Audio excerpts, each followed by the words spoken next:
తిరుపతిలో దారుణం జరిగింది. 19 ఏళ్ల యువతితో ఓ వ్యక్తి ఇన్స్టాగ్రామ్లో పరిచయం అయ్యాడు. అయితే ఆ యువతిని మోసగించి ఓ హోటల్కి తీసుకెళ్లి అత్యాచారానికి పాల్పడ్డాడు ఓ యువకుడు. 19 ఏళ్ల యువతి పైన ఈ అఘాయిత్యం జరిగింది. అలిపిరి పోలీస్ స్టేషన్ పరిధిలో రామచంద్ర నగర్లో ఈ ఘటన చోటు చేసుకుంది.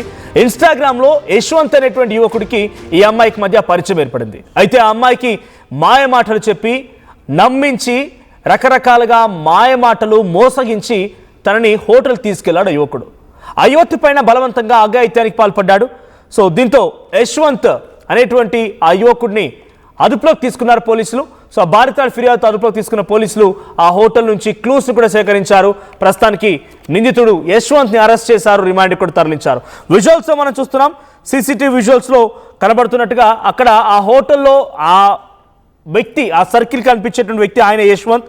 యశ్వంత్ యొక్క నిర్వాకం పోలీసులు క్లూస్తో సహా సేకరించి ప్రస్తుతానికి యశ్వంత్ కూడా అదుపులోకి తీసుకున్నారు, రిమాండ్కి సైతం తరలించారు. ఆ అమ్మాయిని బలవంతంగా ఇబ్బంది పెట్టి ఆ అమ్మాయిని మాయ మాటలు చెప్పి ఆ అమ్మాయిని మోసగించి ఆ అమ్మాయిని హోటల్ తీసుకెళ్లాడు. ప్రస్తుతానికి ఇన్స్టాగ్రామ్ పరిచయం కాస్త ఎంతటి దారుణ పరిస్థితి దారితీస్తుందో అర్థమవుతోంది. ఇక్కడ ఇన్స్టాగ్రామ్ యొక్క పరిచయం ఏకంగా ఆ అమ్మాయి పైన అఘాయిత్యం అయ్యేంత వరకు ఒక ఇబ్బందికర పరిస్థితి దారితీసింది. ఇక్కడ ఆ విజువల్ చూస్తున్నాం. నిందితుడు యశ్వంత్ ఆ లెఫ్ట్ సైడ్లో కనిపించే అదే హోటల్. అలిపిరి పోలీస్ స్టేషన్ పరిధిలోని రామచంద్ర నగర్లో ఉన్నటువంటి హోటల్కి తీసుకువెళ్ళాడు. 19 ఏళ్ల యువతి ఫిర్యాదుతోనే ప్రస్తుతానికి యశ్వంత్ని అదుపులోకి తీసుకున్నారు. ఇన్స్టాగ్రామ్ పరిచయంతో మాయ మాటలు చెప్పి పలానా చోటుకు రమ్మని చెప్పి అన్ని రకాలుగా ఆ అమ్మాయిని ఆ హోటల్కి రప్పించి ఆ అమ్మాయిపై బలవంతంగా అఘాయిత్యానికి పాల్పడి ఆ అమ్మాయి అక్కడి నుంచి తప్పించుకొని పోలీసులకు ఫిర్యాదు చేసింది. పోలీసులు ప్రస్తుతానికి ఆ యశ్వంత్ అదుపులోకి తీసుకొని క్లూస్ సేకరించి రిమాండ్కి తరలించారు. మా ప్రతినిధి సురేష్ ఉన్నారు. సురేష్, ఈ అమ్మాయి పరిచయం కాస్త ఈరోజు ఈ దారుణమైన పరిస్థితి దారితీసింది.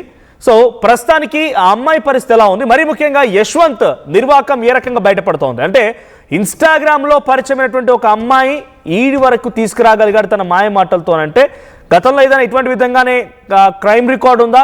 ఆయన ప్రవర్తన గురించి, ఆయన విషయాల గురించి పోలీసులు ఏం చెప్తున్నారు?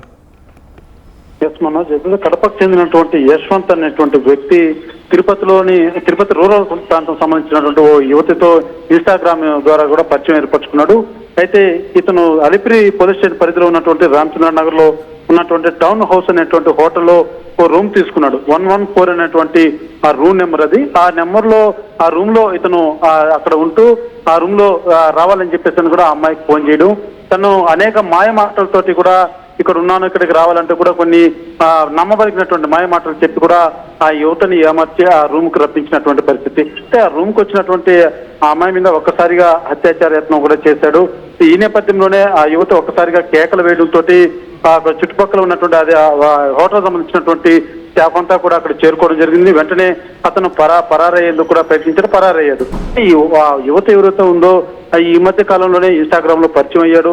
అయితే అతను చెప్పినటువంటి మాటలు కొన్ని నమ్మి ఏదో నమ్మబలిస్తే ఇక్కడికి వచ్చానో నాకు ఇలాంటి వ్యవహరిస్తాడని తను కూడా తెలియదంటూ కూడా కన్నీటి పర్వతం అయినటువంటి పరిస్థితి. అయితే ఆ యువతి ఇంటికి వెళ్ళి తన తల్లితో ఆ రోజు నైట్ చెప్పడంతో ఆ కేసు వాళ్ళు వెళ్ళి అలిపిరి పోలీస్ స్టేషన్ లో నమోదు చేసిన తర్వాత ఈ విషయం ఒక్కసారిగా బయటపడింది. త్వరగా తీవ్ర కలకలం రేపిందని చెప్పాలి. ఇన్స్టాగ్రామ్ లో ఈ రకంగా అనేక రోజులుగా కూడా ఆ యొక్క యువతితో మాయ మాటలు చెప్తూ మంచిగా మాట్లాడుతూనే ఈ రకంగా ఒకరోజు ప్లాన్ ప్రకారమే మాయ మాటలు చెప్పి కొరోనా పలానా చోటుకి రావాలంటూ కూడా ఏది కూడా రూమ్ లో ఉన్నాను, రూమ్ లో ఇక్కడికి రావాలన్నటువంటి మాటలు చెప్పలేదు. తను ఏదో ఒక గిఫ్ట్ ఇస్తానో లేదో ఇంకొక మాయ మాటలు చెప్పి నమ్మబలికించి అక్కడ రూమ్ వద్దకు పిలిపించాడన్నది కూడా ఒక వాదన నిలబడుతుంది. ప్రధానంగా అలిపిరి పోలీసులు అయితే కేసు నమోదు చేసి యశ్వంత్ను కూడా రిమాండ్కు తరలించినటువంటి పరిస్థితి ఉంది. అయితే గతంలో ఇతని ఈ వ్యవహారం ఏమన్నా ఉందా అన్న కోణంలో కూడా పోలీసులు అయితే కేసును ఇంకా దర్యాప్తు చేస్తున్నటువంటి పరిస్థితి ఉంది.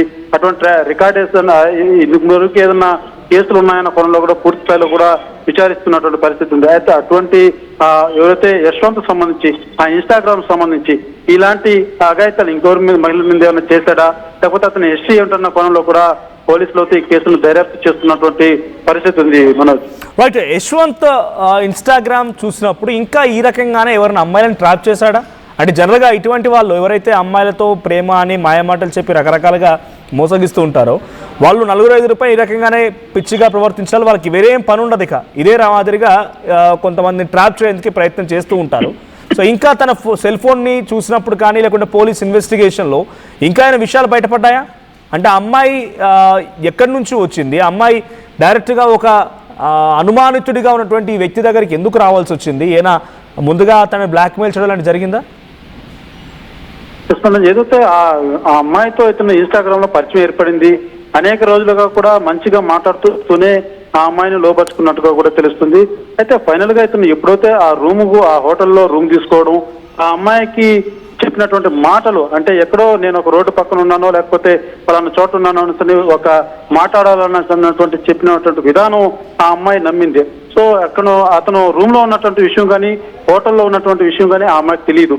ఈ నేపథ్యంలోనే ఆ అమ్మాయి కూడా నమ్మి అక్కడికి వచ్చినటువంటి పరిస్థితి ఉంది. అంటే ఇన్స్టాగ్రామ్ లో ఇతను సంబంధించినటువంటి ఫోన్ కూడా పోలీసులు వచ్చి స్వాధీనం చేసుకున్నట్టుగా మనకైతే సమాచారం అందుతుంది. ఈ నేపథ్యంలోనే ఆ ఇన్స్టాగ్రామ్ అకౌంట్ కూడా పూర్తిగా ఇతను ఇలాగా ఎవరన్నా ఇంకా వేరే మహిళలతోటి ఏదైనా ఇలాంటి తరహా అయినటువంటి వ్యవహారం చేశాడన్న కోణంలో కూడా పోలీసులు వచ్చి దర్యాప్తు చేస్తున్నా తెలియాల్సి ఉంది. అయితే ఇప్పటికే అతని రిమాండ్ తరలించినటువంటి పరిస్థితి ఉంది.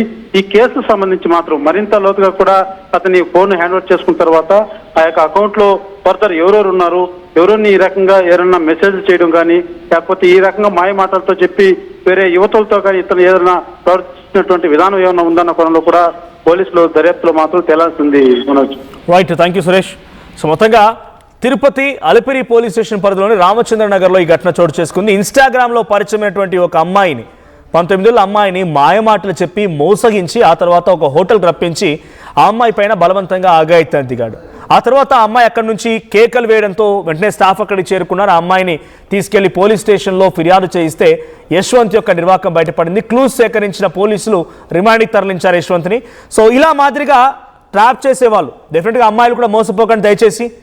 ఏదో ముక్కుమోహం తెలియని వ్యక్తిని ఇన్స్టాగ్రామ్లో 4 ఫోటోలు తీసుకొని ఎక్కడో వాడు బైక్స్, జనరల్గా ఇన్స్టాగ్రామ్ మీరు చూడండి, ఎవరైనా కొంతమంది ఈ రకంగా ఉంటారో వాడికి సొంత బైక్ ఉండదు, సొంతంగా ఒక అంటే ట్రయల్ పీస్లు వేస్తారు చూసారా, స్ట్రీట్ షాపింగ్ అంటాం, ట్రయల్ వేసేటువంటి బట్టల్ని వాడు సొంత బట్టలుగా ఒక ఫోటో తీసుకొని ఆ ఫోటోని ఇన్స్టాగ్రామ్లో రోజుకో డ్రెస్ వేసుకుంటే బిల్డప్ ఇస్తాడు. వాడి దగ్గర ఏముండదంతా, వాడు ఫోటోలు పెట్టడమే పనిగా పెట్టుకుంటాడు, ఫోటోలు అప్లోడ్ చేయడమే పనిగా పెట్టుకుంటాడు, రీల్స్ చేయడమే పనిగా పెట్టుకుంటాడు, వేరే పనే ఉండదు కాడికి. అటువంటి మాదిరిగా ఉండే వాళ్ళంతా కూడా ఒక చప్రి బ్యాచ్. సో ఇదేదో పదం చాలా ట్రెండ్ అవుతుంది, చప్రి బ్యాచ్ అనేది. ఆ మాదిరిగా కంప్లీట్గా వాడి పనంతా కూడా ఎలా ట్రాప్ చేయాలి, ఎలా ఇంప్రెస్ చేయాలి, ఎలా పిలవాలి, ఆ పేరు కూడా వింతగా ఉంటాయి. లిప్స్టిక్ స్పాయిలరు, ఆ తర్వాత గర్ల్ అడిక్టరు, లేకపోతే ఆల్కహాల్, ఇలా ఈ మాదిరిగా పేర్లేదు. అమ్మా నాన్న పెట్టిన పేరు ఉండదు వానికి. ఆ ఇన్స్టాగ్రామ్ సోషల్ మీడియాకి వచ్చారు కదా, అమ్మా నాన్న పెట్టిన పేరు ఉండదు. సో ఈ మాదిరిగా ఉంటారు. కానీ అమ్మాయిల పాపం ఎందుకు అర్థం కాదు, చాలా చక్కగా చదువుకోవచ్చు, అమ్మ నాన్న చెప్పిన మాట వినొచ్చు, అంత సవ్యంగా ఉంటే సోషల్ మీడియా నేర్చుకోండి. మరి ఎలా నేర్చుకోవాలి? ఇలాంటి చప్రీ బ్యాచ్కి వాళ్ళు చెప్పే మాయ మాటలకు పడిపోయి వాళ్ళు పిలిచిన చోటుకల్లా ఇలా వెళ్ళేంత వరకు కాదు. సో ఇక్కడ ఏదేం జరిగినా ఆ అమ్మాయి పైన ఈ వ్యక్తి అఘాయిత్యానికి పాల్పడిన సంఘటనతో ఒక్కసారిగా షాక్ గురి చేసింది. సో ఈ రకంగా ఎవరైతే మీకు మెసేజ్ చేస్తారో వాడికి అట్లీస్ట్ రియాక్ట్ అవ్వకండి. రియాక్ట్ అవ్వకపోవడం బెటర్. లేదా ఏదైనా ఇబ్బంది గురి చేస్తారంటే వెంటనే కంప్లైంట్ ఇవ్వండి. కానీ ప్రమాదం జరిగిన తర్వాత, ఆ ప్రమాదానికి మీరు బాధితులైన తర్వాత కంప్లైంట్ ఇచ్చినా కూడా పెద్దగా మీరు ఒక హట్ అయ్యే ప్రమాదానికి బాధ్యులుగా ఉన్నారు కాబట్టి ఆ ప్రమాదం నుంచి ఎన్ని రకాల శిక్షలు పడిన, ఎన్ని రకాలుగా